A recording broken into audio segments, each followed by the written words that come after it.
Hey guys, this is Jon Blau with the Herald Times. I am here with Jeremy Price after a 34-3 win for Indiana over Northwestern. Dominant performance, and it continues to take Indiana into uncharted territory in terms of success in recent years. Clinched a winning season for the first time since 2007, and tied the 93 streak of 4 games in Big Ten play, which is the longest streak they've had in a long time. And so, what do you make of it, Jeremy? Well, the biggest thing was that this really set up as a potential trap game, strange as it might say, playing against Northwestern, but given that Indiana had a 3-game winning streak, had won those last 2 on the road, and had clinched bowl eligibility last week, you thought, well, maybe it's possible that Indiana's just not quite focused on this game, and it turned out to be completely the opposite. I mean, they were dialed in from the get-go, in spite of the 2 false start penalties on the to start the game. But nonetheless, they overcame that, got a field goal on that drive.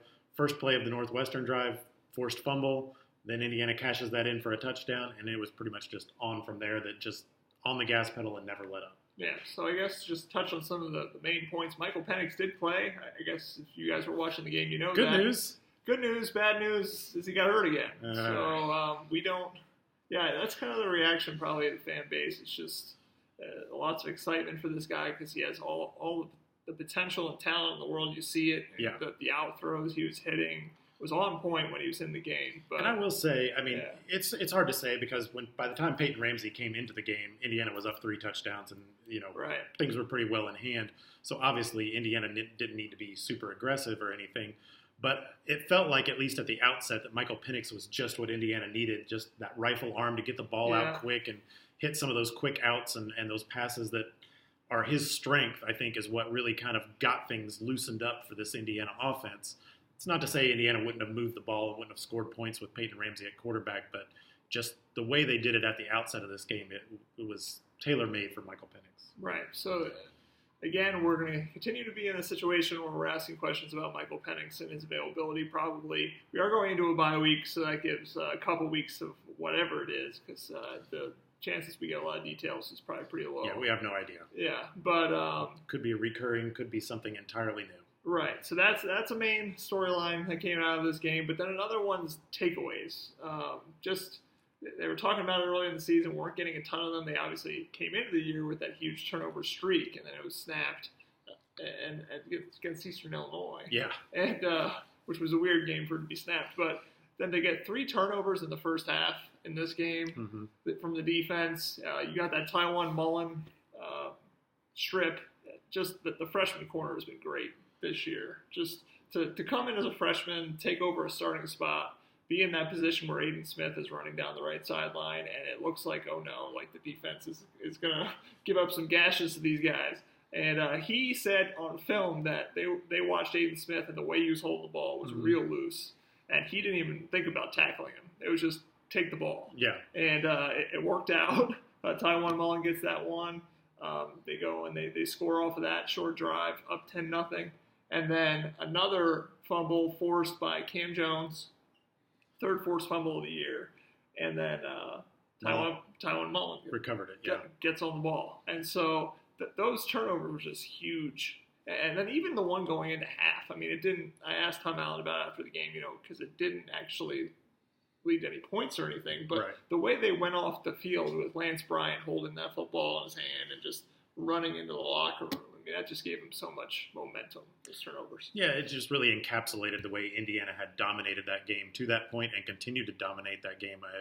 The Indiana defense has been, for the last several weeks, much better in the second half than it was in the first half. And even though they didn't get turnovers in the second half tonight, I thought they were better in terms of just not giving up the big plays and the yardage in the second half tonight. So, I can't say the Indiana defense is, clicking on all cylinders, because the points they gave up to Maryland and Nebraska the last 2 weeks is not ideal. And the way they started out tonight, first with that first play, even though they got the fumble, and then Northwestern got the drive for a field goal, and you were thinking, I don't know about this, but they continue to make plays to create turnovers and then make adjustments in the second half of games. And from that standpoint, that's all you need from this defense right now, the way the offense is operating. If you're getting 30 points out of your offense every game, which IU is, you just need your defense to get a handful of stops, and you've got enough to win a game. Yeah. And so this offense, I would say, I don't know if it was Rutgers level. I don't know where to categorize them, but better than that. Yeah, not a very good, but not good unit. But again, impressive to see the way IU's defense handled them. And then offensively, again, we talked a lot about Michael Penix, but the rest of the game, Walt Phillier with consecutive long receptions, I think 35 and 41. He's relatively quiet, busy tonight. Yeah, quiet otherwise, but didn't really need him. Yeah. That one touchdown drive, though, he really spurred that with those 2 receptions. Then Stevie Scott, the way he was running really hard. Yeah. And seemed like he was just even moving faster. And I don't know if that was just because the seams were opening up faster for him to hit him, but he was gliding today. And that's really encouraging again, considering where we've come from in the season with the running game struggling at times. For him to get over 100 yards again. Yeah. 4 straight games, I believe, over 100 yards now for Stevie Scott. Kind of on a roll now. So, and I don't know how many guys he's trucked in the last few weeks. It seems like it's 1 or 2 a game that he's just bowling over out there. And he knocked a guy down, and I actually thought maybe he fumbled or something because everyone's like, whoa, and I was like, wait, what, has the ball in the ground or something? And I was like, oh, I had to go watch the replay again. I'm like, oh, he did that. Okay, that's why everybody was so pumped up. But I guess just kind of transitioning from that, the one question that Stevie Scott was asked was, what if you guys are ranked in the top 25? Mm-hmm. Which is, I mean, could you have believed coming into this year? We'd actually be having that discussion. Yeah, I mean, Tom Allen after the game was saying, nobody believed in us. And I mean, but yeah, if you're telling me 7-2 at this point in the season, I probably wouldn't have been one of those people that would have believed it. Going into that 4-game stretch, we were saying, go 2-2. That would be the minimum. Go 3-1, that'd be great. They just went 4-0. Yeah. Won every single one of those games. And so, I guess, how much excitement should we have? I mean, yeah. Well, I mean, go crazy, go nuts, do what you want. You got 2 weeks before Indiana plays again. They're 7-2. This might be as good as it gets for now. I mean, who knows where things go from here? But essentially, you're playing with house money at this point. But, it's sort of interesting, and it's interesting to get the take of the players on this whole idea of being ranked in the top 25. Nick Westbrook was asked the same thing. His response was, yeah, that'd be cool. We'd be really happy for a day, but then we just want to make that number smaller as the season goes on. Right. So, this is a team that so far has not seemed content with what it's accomplished. I mean, 6 was nice last week, but in a lot of ways it felt like 7 was even more important to them just to get that winning season and kind of get over the top and really make a statement in those terms. And now they're going to have a chance to make some more statements with Penn State, Michigan, and Purdue to close out the regular season. Yeah, we were just so far removed from just even the Michigan, the Ohio State game. Obviously, like this does not feel anything like that.